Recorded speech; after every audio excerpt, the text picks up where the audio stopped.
Hi, good morning, everyone. Thank you so much for taking the time to join us on today's webinar. My name is Anna Spencer. I'm a Senior Program Officer from the Center for Healthcare Strategies, and this webinar will focus on building trust between communities of color and healthcare organizations, drawing on New York Focused Learning Collaborative. We are grateful to the New York Health Foundation for making this webinar possible, as well as for supporting the Learning Collaborative.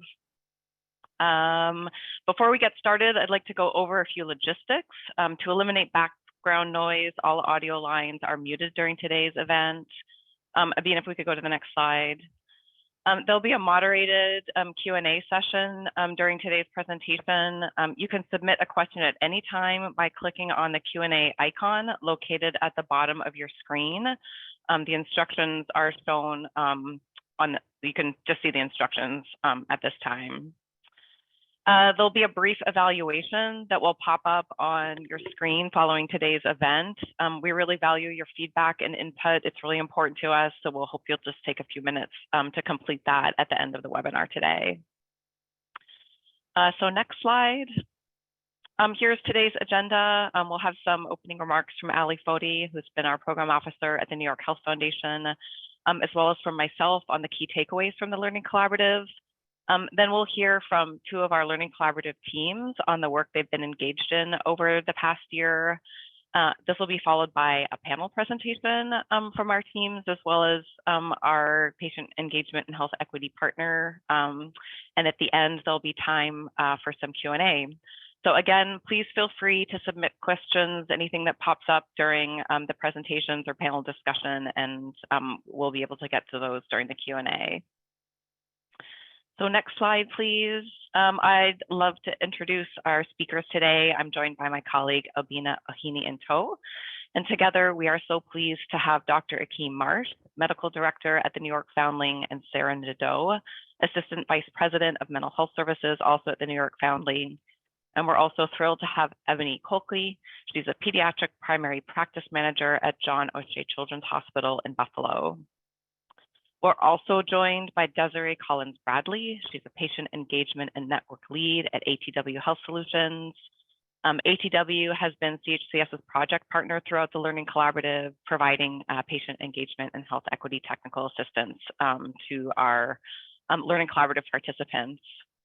And so before we begin, I'd just like to turn it over to Ali Foti from the New York Health Foundation, just to say a few quick words about their patient engagement work and also what's on the horizon for the foundation. So Ali? Thanks, Anna. Thank you all for joining us. It's a real pleasure to be with you today and to share all the learnings from the Learning Collaborative. This work stemmed from a grant-making strategy at the New York Health Foundation that we have that focuses on empowering healthcare consumers. And particularly over the last few years, we've been engaging our healthcare and community-based partners to understand what support we might be able to provide to help our partners center communities of color in their work. And very quickly, we heard from our partners that healthcare providers needed support to be able to capitalize on the enthusiasm they had to center communities of color, but needed real support to do that. And that's why I'm so grateful that Anna and Abina at the Center for Healthcare Strategies, that Desiree and colleagues at ATW Health Solutions, and our phenomenal cadre of partners in the Learning Collaborative came together to walk us through these topics, to understand how data can be fun and data can mean a whole lot of things when we talk about patient engagement, to learn from the Learning Collaborative members around some really innovative quality improvement strategies that they were taking on to center patients of color in those practice transformation practices, and to grapple with the fact that elevating and centering the voices of patients of color in the healthcare system is a tall order and really requires foundation building, and to learn from one another and talk about bright spots and pain points has been a really rewarding experience for me, for our colleagues, and I hope for the Learning Collaborative members. So hope that through this webinar, we can share more of that. And thanks again. Wonderful. Thanks, Ali. So next slide. For those on the line who are unfamiliar with the Center for Healthcare Strategies, we're a nonprofit based in New Jersey, and we work with stakeholders nationally to strengthen healthcare services to ensure better and more equitable outcomes, particularly for adults and children that are served by the Medicaid program. We've been around for over 25 years. We've worked with every state in the country, and we partner with state and federal agencies, health plans, providers, community-based organizations, and community members to make healthcare work better for people who are facing the most serious barriers to well-being. Together with our partners, we work to advance more effective care delivery models, more efficient policy and program design, and really at the center of all our work is health equity and advancing that. And the Learning Collaborative is really a great example of that mission. And so next slide, please. So the Learning Collaborative, together with ATW Health Solutions, we worked with our project teams, and the goals really centered on helping these teams more meaningfully partner with patients and communities of color, either through existing mechanisms or helping them to create new ones, such as patient ambassador programs, advisory councils, building out digital engagement tools, to really help these teams think about how to use these strategies more effectively within internal health equity improvement efforts, such as quality improvement that Ali just mentioned, patient-centered measurement. And finally, just to explore how to integrate all of this work into existing organizational structures in order to sort of build and sustain and expand patient engagement efforts. And so next slide, please. The Learning Collaborative structure, these are the 7 New York-based healthcare organizations and their partners. It was a 12-month learning collaborative, Bronx Care, the New York College of Dentistry Carried Away program, St. John's Episcopal Hospital, Hudson Valley Care Coalition, Mohawk Valley, as well as the New York Foundling on the line, and John Oishei Children's Hospital. We offered a series of virtual learning sessions, plus 2 one-on-one coaching sessions with ATW Health Solutions. And the healthcare teams were required to come to the Learning Collaborative with a specific project. And some of these included increasing the number of children receiving dental care services in New York City public schools, specifically in the Bronx, decreasing no-show rates among patients of color, particularly those with complex health conditions, such as sickle cell anemia, the Bronx Care team, and creating member advisory councils to provide input on staff training programs for Medicaid providers. And then I'll let Ebony and Dr. March just describe their projects and some of the lessons they learned. And so next slide. This just offers a really quick snapshot of the lessons that we kind of learned. Some of them are self-affirming, but really are considerations for healthcare organizations as they work to develop partnership relationships with community of color and work collectively with the communities they serve to address disparities in health. In the near future, we'll be publishing a brief that really delves into these strategies and considerations for healthcare organizations. It'll come out in the next week or so keep an eye out for that. But the first consideration really centers on building trust.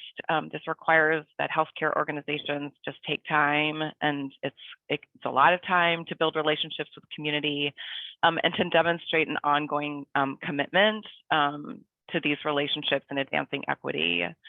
Having a clear commitment to this work from healthcare leadership is incredibly important. This included messaging internally to staff, externally to community and patients. It involves making resources available to staff and communities to support this work. And it also involves really sort of moving this to sort of meaningful action.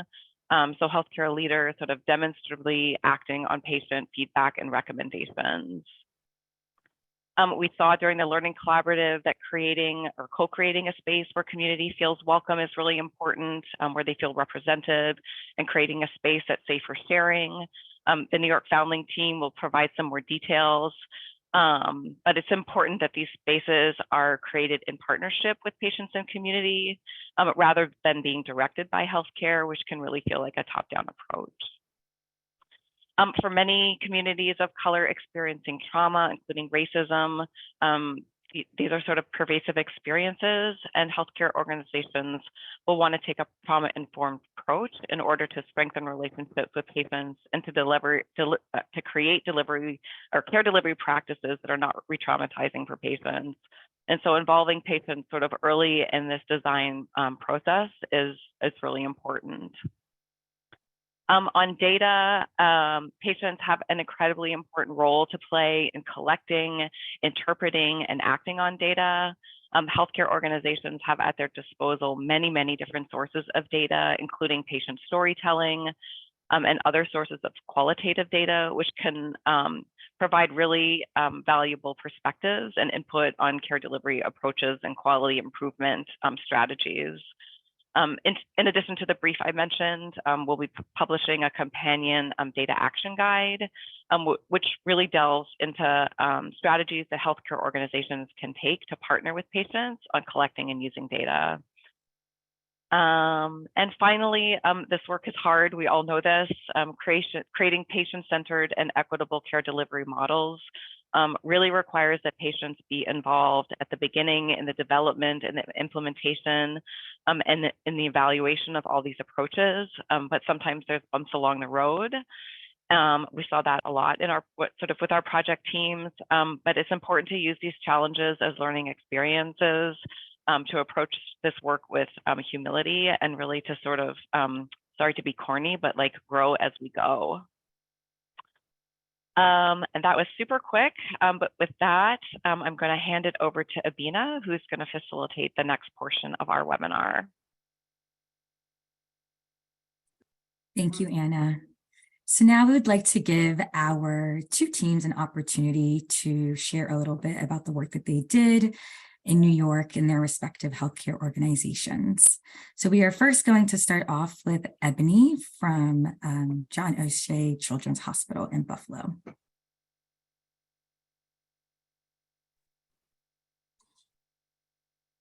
Hi, Abina. Thank you. As Abina said, my name is Ebony, and I'm from the Oishei Children's Hospital here in Buffalo. I oversee two clinics, Broadway and Niagara Street Pediatrics. We service about 8,900 patients, and 92% of our patients are patients of color. Some of the services that we offer is general and preventative health care for babies, children and teens, acute illness care, and adolescent services, including contraception and the asthma clinic. Next slide, thank you. So our project overview was to engage our patients and reduce our no-show rate for both clinics. We did focus on one location, and that was our Broadway location. And we also went into trying to better understand the barriers to accessing the care for the patients. Some of the project activities that we did is we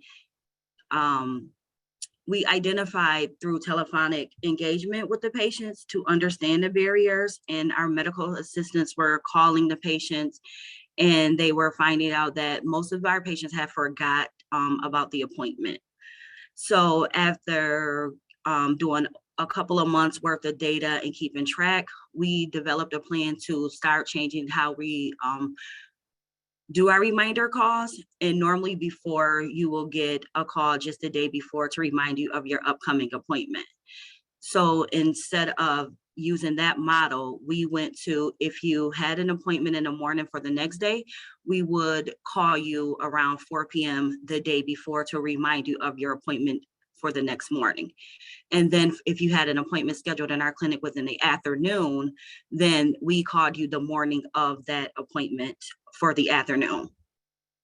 In addition to improving our no-show calls. So if you had an appointment in the morning, we would call you in the afternoon to see if we had availability because you missed your appointment for the morning. So then we had an opportunity to come in the afternoon. And that has gotten us to being able to decrease our no-show rate. We learned that a lot more parents were more, if they missed the appointment in the morning, they were able to come in the afternoon, and that kind of helped us facilitate that. In addition to meaningful outreach and assessing social needs, when we started engaging the patients with the reminder calls, normally we would just remind them with your date and time of the appointment, but then we noticed that that was not more meaningful to the patients. So then we went into another mode where we started engaging them and asking them questions like, do you have appropriate transportation? What would be your top 2 concerns other than what you're coming in for? Do you have all of your medication refills? And just basically engaging the patient to see like, what did they need from us prior to coming into that appointment? So that way, if they did need or had transportation issues, we can reach out to our social worker and get them set up so they're able to come in. Then we were also able to educate them on our sick visits versus our well visits, and just engage with the patients and provide them with education as they were calling and while making appointments.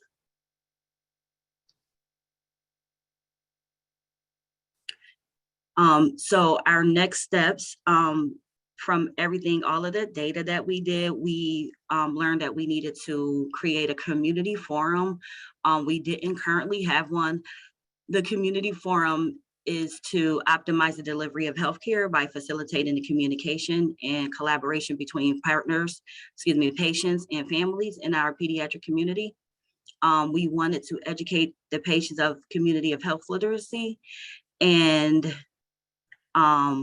we have a We Care screener, and that We Care screener that we developed is to identify the parents in the interest in the community forum, and also help identify barriers that the patients were maybe having that they wasn't willing to express verbally. So it gave the patients an opportunity to answer some questions, and gave us as the clinic the opportunity to answer some of the questions that they was having and communicate and help get them connected. So we also implemented an electronic communication process for better connectivity with our community partners. And what we did was recreated a referral management process where we closed the loop on our referrals. So ideally, if a patient was seen at a visit and they was referred out to just say like a cardiovascular or any specialty, the medical assistant team would identify that the patient has had an appointment, and they will call and see if that patient made that appointment. And then in return, what they would do is that they would either get the consultation from that specialty that we refer them to, and then make sure that the providers has it ready for the next visit. So the closing the loop process is really the medical assistants kind of helping facilitate to make sure that the patient went to the appointment and that we had the correct correspondence to come back. And so then that way, when they came in for that next visit, they had the opportunity to follow up with the referral. And then we built a care management application, Healthy Care.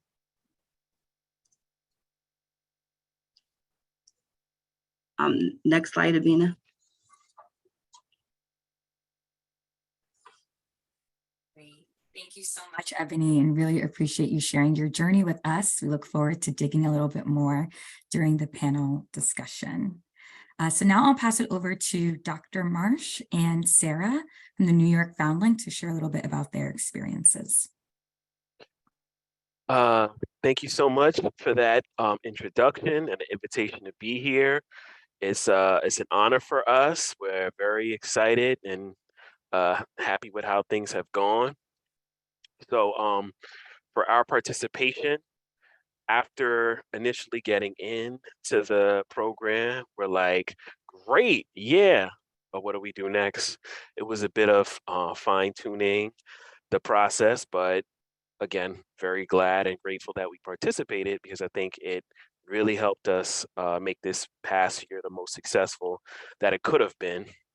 And so we're coming from the a larger agency called the New York Foundling, which was originally founded in the late 1800s by the Sisters of Charity, known primarily for child welfare. The Sisters of Charity actually started with like coming to protect infants who had been abandoned, and then it turned into, you know, this large social service agency, which is primarily known for child welfare, but actually also has a lot of other services in the community, including uh, the place we're coming from, which is the a mental health clinic. The Home of Integrated Behavioral Health is the formal name.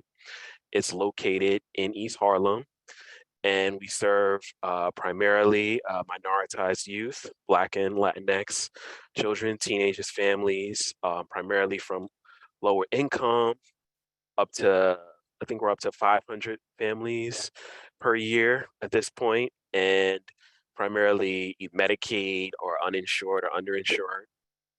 And we have uh, a variety of services in place. You see lots of acronyms there because the agency loves the acronyms, but basically COSP is a Circle of Security Parenting, which is a group that's actually just starting up, and it's based on for families to get into an intimate group, reflect, share, and learn from each other, and it's facilitated by people who are trained and essentially promotes healthy attachment with young children.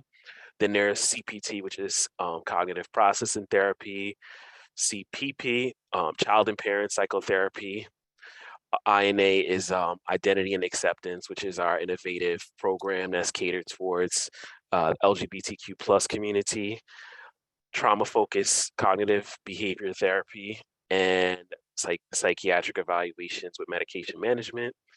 And besides those services that are core to our clinic itself, the New York Foundling operates a variety of community-based, what are called preventive or like family therapy kind of programs. And a lot of those patients and families are the referral sources for us.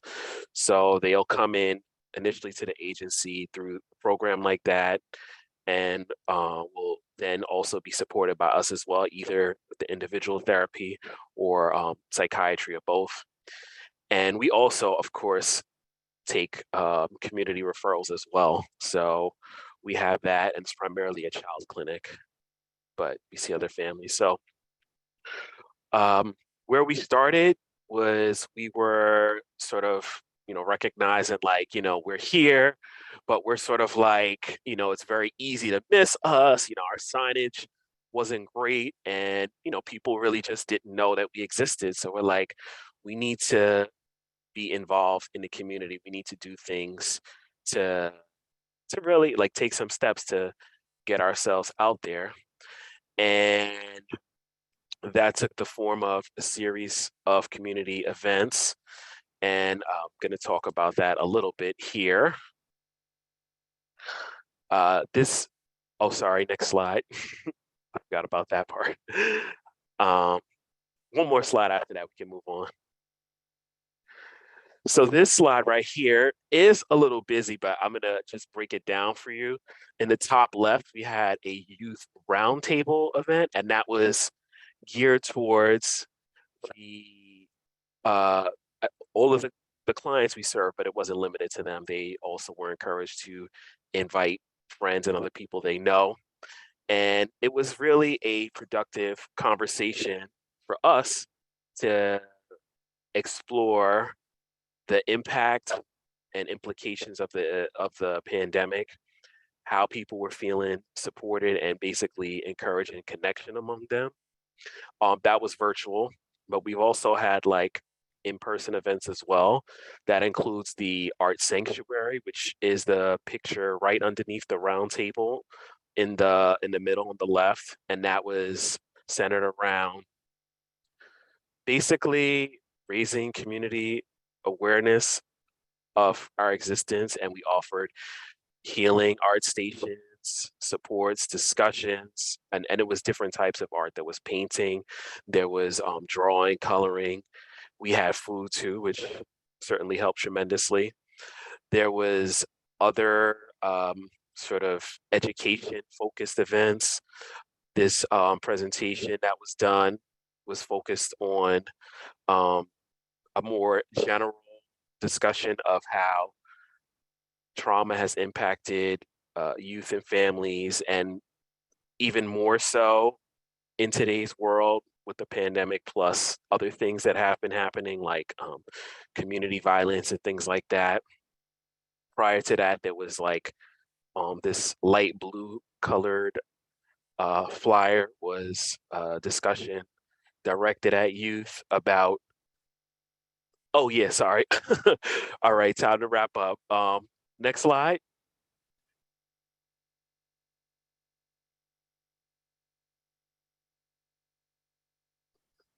So about this, I just want to say, this is like the culmination of our participation in the event. We got recognized by the American Psychiatric Association Foundation.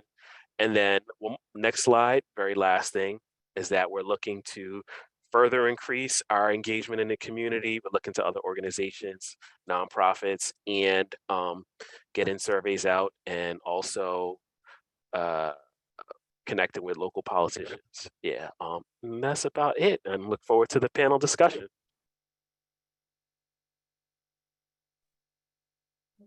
Thank you, Dr. Marsh. Thank you, Sarah. And thank you, Ebony, so much for just sharing your reflections and your work at your respective healthcare organizations. We're really excited to dig in now into the panel discussion. But before we do so, we'd love to just give Desiree Collins-Bradley a quick minute just to introduce herself and the work that she does at ATW Health Solutions before we dig into the panel discussion.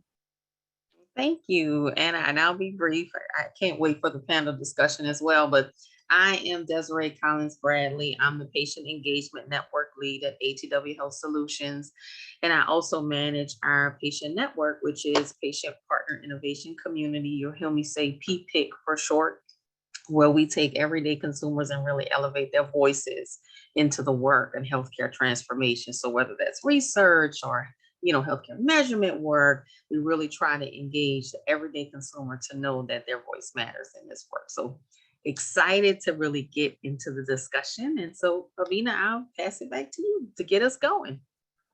Great. Thank you so much, Desiree. Again, so happy to have you all part of this panel discussion. The first question that we'd like to ask is really about the importance of fostering trust with communities to better understand their needs and to provide care. So I'd love to hear from both organizations about how you have built trust with your patients and community partners. Dr. Marsh, how about I start with you and Sarah? Awesome. Sounds good. I mean, honestly, like, part of the background of my background coming into New York Foundling was really doing a lot of research on the negative impacts of racism and healthcare in particular, and within mental health and psychiatry. So it's like, coming out of that research, it's people generally are apprehensive about healthcare. It's kind of like a scary thing, and even more so if in the minoritized communities, because there's like lots of layers to it. So it starts with really, I think you have to take extra steps and be proactive to show like, okay, hey, like this is a little bit different, not the same as the other kinds of experiences you've had, and like try to meet the patients where they're at, and not really take the sort of traditional authoritarian approach. And we sort of do it in a way, or try to do it in a way, that welcomes input, and that's one of the things that we need to do more of. Want to add anything, Sarah? Yeah, definitely. Thanks, Hakeem. So I think that in our reflection of how to meet patients and clients where they're at, we really just went back to the basics, and we just like physically opened our doors. To Hakeem's point, like the New York Foundling has a really long, lengthy history in child welfare in New York City, but in terms of our clinic, it was fairly new, and it was opened just several months before COVID really struck. And so because of that, our presence in the East Harlem community was a bit muted, and folks didn't know we were there, didn't really know like, what is New York Foundling sort of doing in this neighborhood? You know, is it just another foster care office? And so we really just thought about like, how can we welcome the community in? And so Akeem shared a number of, our really wonderful collaborative community events that we offered. And we really just took the time to like get community members in the door, get opportunities as much as possible to connect with local constituents. We joined some of the local community collaborative in-services with a number of other nonprofit programs, and really just took an opportunity to listen and get feedback from the community members. And I think the Learning Collaborative was really wonderful in helping us brainstorm how to do that and how to digest a lot of the qualitative data that we were collecting, and like, how can we make meaning of that? What does that mean in terms of like driving our practice? Because that was really our end goal, right? Like, we wanted to welcome the community in and also be a partner in healing, and like, what programming can we develop that's really would be beneficial, useful for the individuals in the community, and for the families that we serve, right? Where do they see as the need or a gap? Thank you so much for those thoughtful responses, Sarah and Dr. Marsh, and really appreciate that, like going back to the basics approach and sort of physically kind of welcoming folks into your space. Ebony, I'd like to hear from you too about John Oishei Children's Hospital, about any kind of strategies that you all employ to help foster trust with your communities.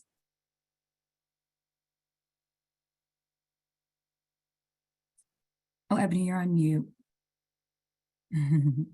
Thank you, Avina. One of the things that we have identified with our patients is just trying to act as a home-based and give them the opportunity to come in and speak with us openly without feeling like they were going to be turned over to like social services or something like that because they expressed the need that they had within at the clinic. And so one of the things we did was on our recare screener, we have gave the families an option to actually decline answering the questions. And what we noticed is once we started getting a lot of folks declining, we had just, explained to them more that, we are more here to help you. We are not looking to use this against you, and just offer them that fostering, like the just coming in and just being able to express how things are really going in the home. And so that has allowed us to develop a lot of trust with our families. And we started seeing that they were started to open up more, and they were, more willing to just give us that information. And we were able to link them with services with our social workers. And then we were able to just like offer, we have like an urban farm market that we were using, the mobile markets. That was like really good for them. So if they had said that they needed food, we were able to provide them with vouchers to go down and get fresh fruits and vegetables. So I think that it just was really like letting them know that we're not just here for your medical needs, we are actually here for all your needs, and that we are here to meet you where we can. Thank you, Ebony. I love that. And I love how you guys use the screening tool as really a way to invite your patients in and meet all of their needs in a creative way, like the food markets that you just mentioned. So thank you so much for sharing that. Desiree, I'd like to kind of welcome you into this conversation as well. I know ATW Health Solutions does a lot of work with healthcare organizations and really thinking about patient engagement and trust building strategies. So would love to sort of hear what trust building strategies you have all seen in the field and which are most effective from your perspective. Absolutely. And I'll say, all the teams were so receptive during the collaborative. And it's so great to hear that they implemented the strategies that we were teaching. So kudos to you guys. But, I'll lead by saying the messenger and the messaging really matters, right? So what we've seen in all of our work as it relates to PFE, health equity, disparities, and trust building is that identifying your champions in the community. So we know this work is not easy. I know we say it, we live it, we know it, But we need to really think outside the box. You know, I have this on my wall, and I live by that mantra, is that we have to meet the patients where they are. And that sounds really pretty, but how do you actually do that? Is really identifying those partners in the community that look like the population that you're serving, that speak their language, that connect with them in their communities, and really empower them to be your strategic partners in this work. It could be faith-based leaders, right? Could be your local churches. It could be your dance community partners. It could be your schools, your teachers, your PTOs. So they're out there. It's going to take the commitment on the organization standpoint to really go out into the community, identify those champions, and really partner with them to kind of get the messaging out. The other piece to it is, okay, you're like, oh, Desiree, that seems like a lot of work.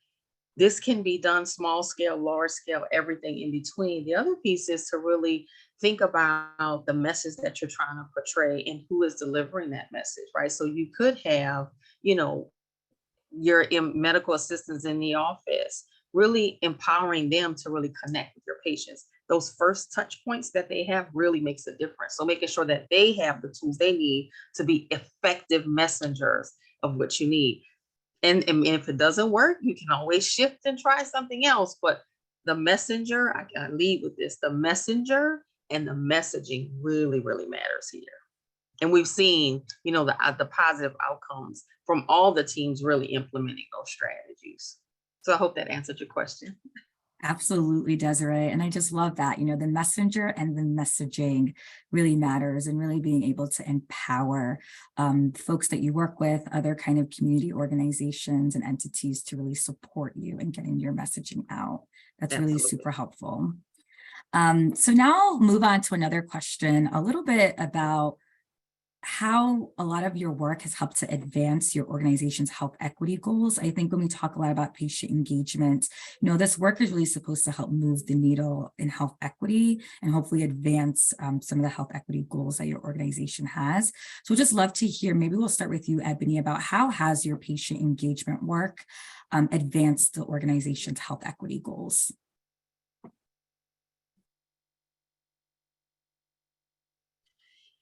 Thank you, Abina. So I would say that engaging our patients has helped with our equity goal in various ways. It helps us just look at the families, I want to say, like right where they are, and it helps us implement different strategies. And I'm just trying to think, like, that just really like just move within the organization.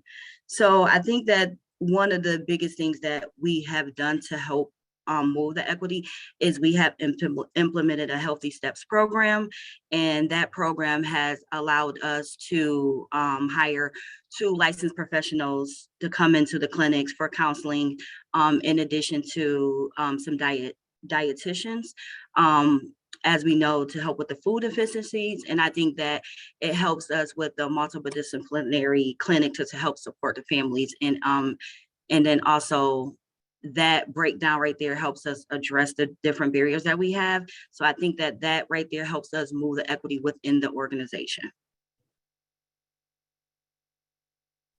Thank you, Ebony. So really, you guys saw a need around some of your food insecurity, and really use the dietitians and some of the counselors to really help support and drive some of those equity goals. So that's really, really great to hear.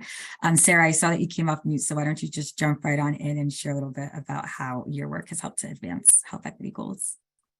Sure, I'll certainly leave some of the larger contributions to our DE&I committee to Dr. Marsh, but similar to Ebony, I think that our agency was responsive to what we were seeing and the needs of the community. And I think Dr. Marsh was a bit generous when he shared all of the programming that we offer from our clinic initially, because when we started the Learning Collaborative, I would say that our clinical team at the clinic was a bit of a shell, right? Like we had programming, but it was really only like 1 or 2 full-time clinicians, right, in TFCBT. And if you carry a caseload of, 20 12, 15, that's really only like 30 families we can really service at any given time.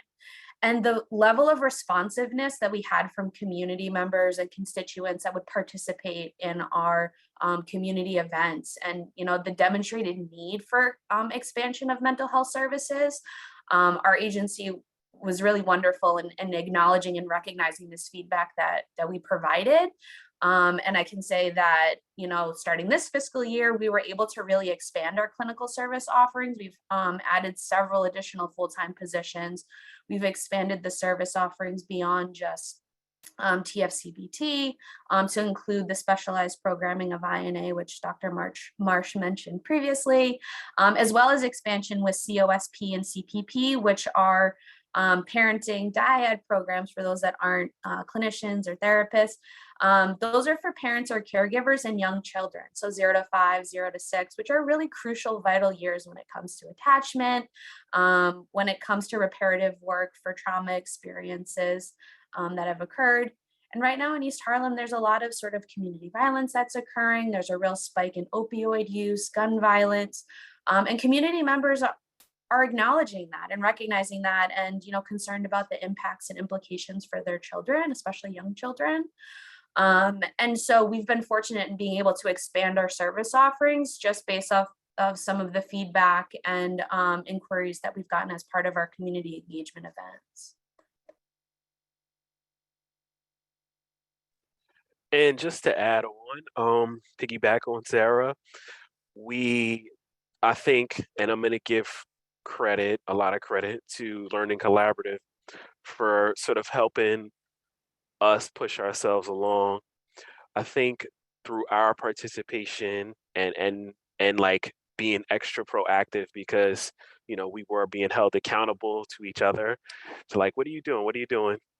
At the end of all of this, like, we've been successful at securing like different grants and contracts, and so those services, those contracts allowed for us to provide additional services, and it's like sort of opening doors, like, what else can we do? Like, it has us thinking like that, and actually moving on it. And it's like, the more things like that come, then we're also better able to meet the needs of more people who are uninsured, and just sort of keep the cycle going.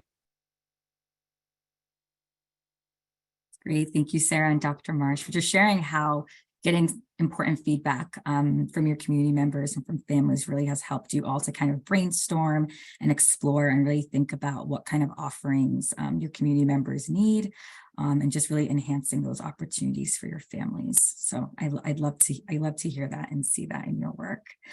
So now maybe we'll just kind of move on to the next question. Maybe we'll start with you, Desiree, a little bit about what challenges do you see from healthcare organizations during their patient engagement work?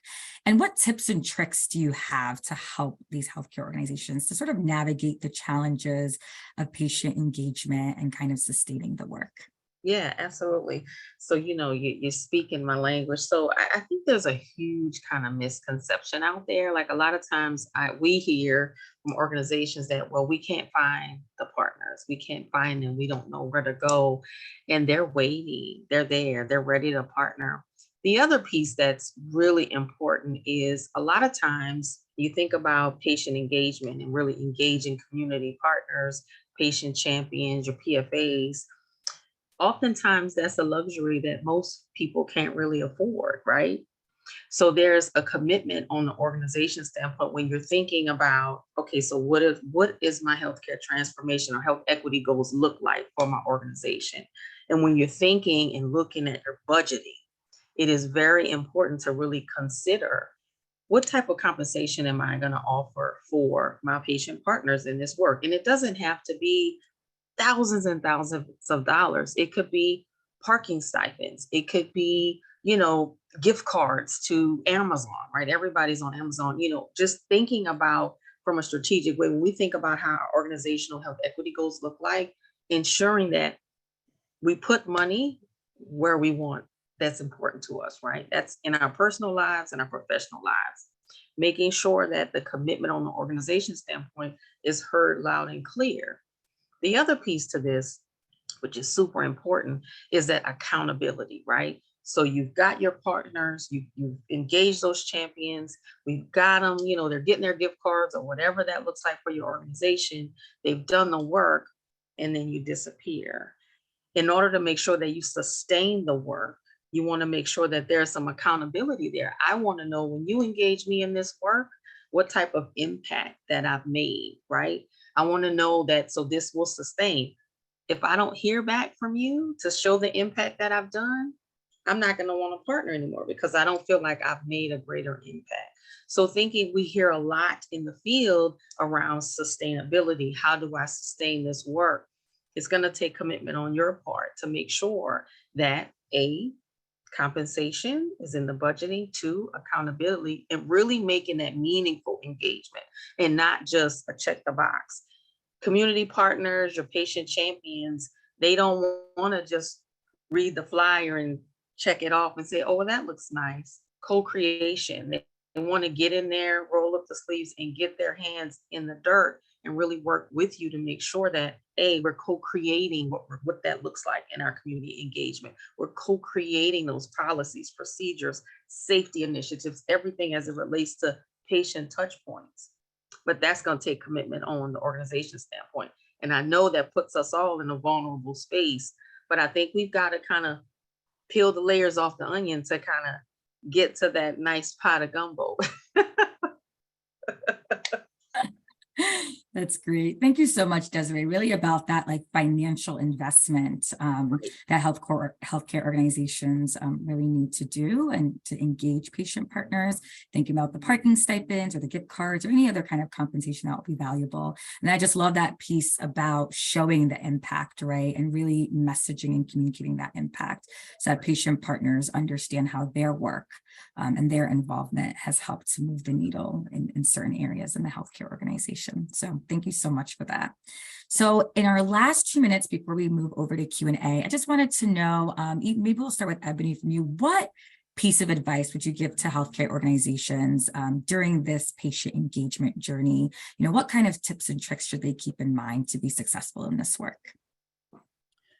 I would say follow up and ask the question, just on the journey. Like, if we don't know, you won't never be able to have a starting platform, right? So it's just like, don't be afraid, rip the Band-Aid off, talk to your patients and their families, and listen to them, and then make sure that you are actually following up and just showing them that, you know, we're not just, again, creating this or asking you these questions just because, you know, we want to check a box, but because we really care and we're trying to move you to better health for yourself and also for your family. So I really would express just like follow up, and just don't be afraid to just communicate with the patients and the families.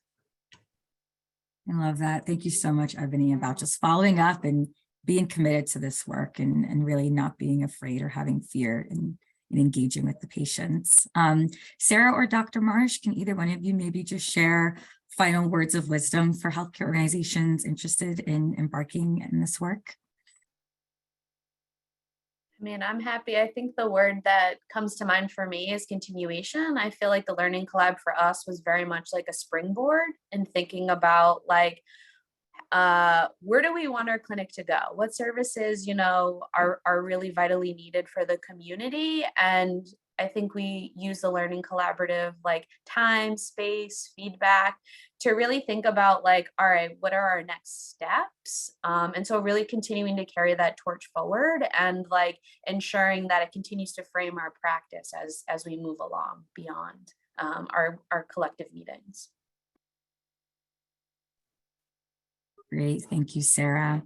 Well, I'm just so grateful, Dr. Marsh, Sarah, Desiree, and Ebony, just for your pearls of wisdom and for just sharing all of these wonderful lessons learned with our audience. So now I'll pass it over to my colleague, Anna Spencer, to help moderate a robust Q&A discussion.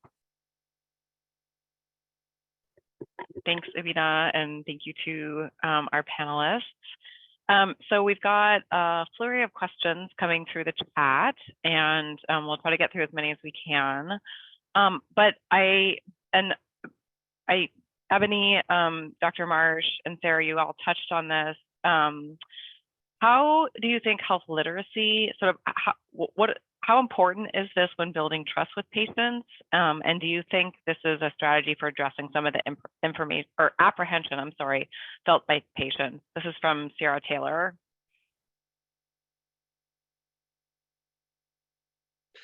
I think very, very much has an impact. I think that to the extent possible, we really should be trying to take advantage of the most effective ways to communicate. But it's not just like me talking, it's like meeting people where they're at, but it has to be in a way that they understand, in a way that they feel like they can relate to. And just like what's sort of done a lot in like certain, I guess you could say, traditional settings is sort of like, here's a pamphlet, here's this, whatever the case may be. But we're really like, no, we actually have to take it a step further and do a lot more than that. And, even not just in people's own languages, but also like even thinking about maybe vernacular and stuff like that, because it's really important to have effective communication. Because if it's not effective, then it's like, we're really not, we're doing a disservice.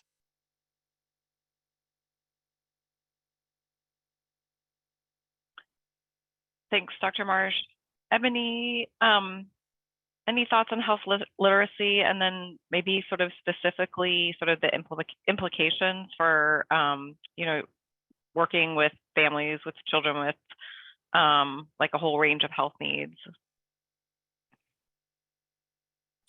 Yeah, so I wouldn't agree. I would agree with Dr. Marsh that health literacy is very important.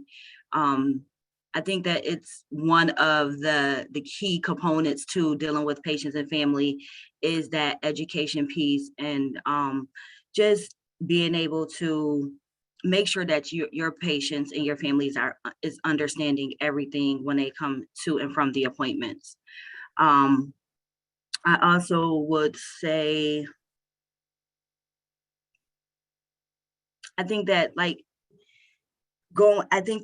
the communication piece too has to be effective. I'm just trying to think. My brain is a little scattered. It's so much on health literacy. It's like education for me is just like everything. Is like knowing it's when you speak to me, whether it's about your appointment or about something we referred you to or something. It's a key factor to engaging with your patients. I think that's the best way to sum it up without going on a tangent. That's fine. Thanks, Ebony. So lots of questions about community-based organizations. What are the roles for community-based organizations in terms of partnering with patients, and then sort of their collaborations with hospitals and clinics? Looks like you're ready, Sarah. Yeah, I feel like our team was a bit at an advantage in that regard, because we recently, in the last number of years, established a community partner specific like program, which works with training other community agencies, constituents, etc. So they simultaneously were also trying to get a foothold sort of in the local community, but with their like guidance and support, I think it was a bit easier in terms of being able to navigate and thinking about sort of who are potential like resources, point people, how are ways that we can connect with the community, and thinking about what the opportunities and options are. So for us, I think that that was a little varied, and I honestly don't know if our partnership and collaboration with that team and program would be as strong had it not been sort of for this learning collaborative opportunity, and thinking about like, who can we partner with, right? Like, are there resources in-house? Do we have to think about additional outside like community partners. And I think just because of that, it's really enhanced a more fluid opportunity for some of our youth and families to get access across the agency and not really in these sort of just like siloed buckets of like mental health treatment or preventative or child welfare, right?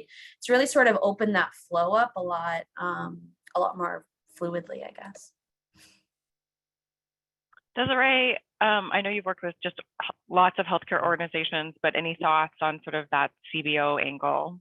Yeah, I think what's really important as it relates to CBOs is really there's a cultural component, right? They are the boots on the ground. They're often the bridges between healthcare organizations and community.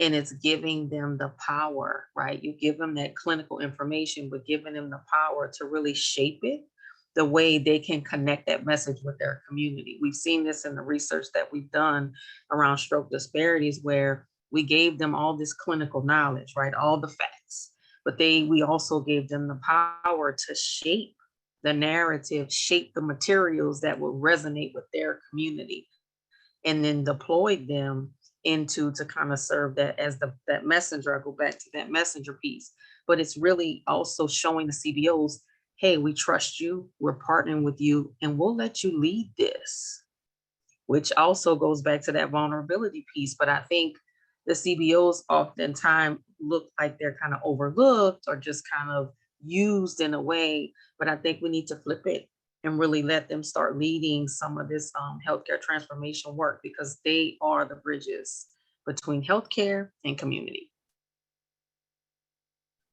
Thanks, Desiree. We have one sort of specific question from Dolores Hart on working with members of the marginalized deaf community. Anybody sort of experience you can share in terms of partnering, but also addressing sort of their deficits in health literacy?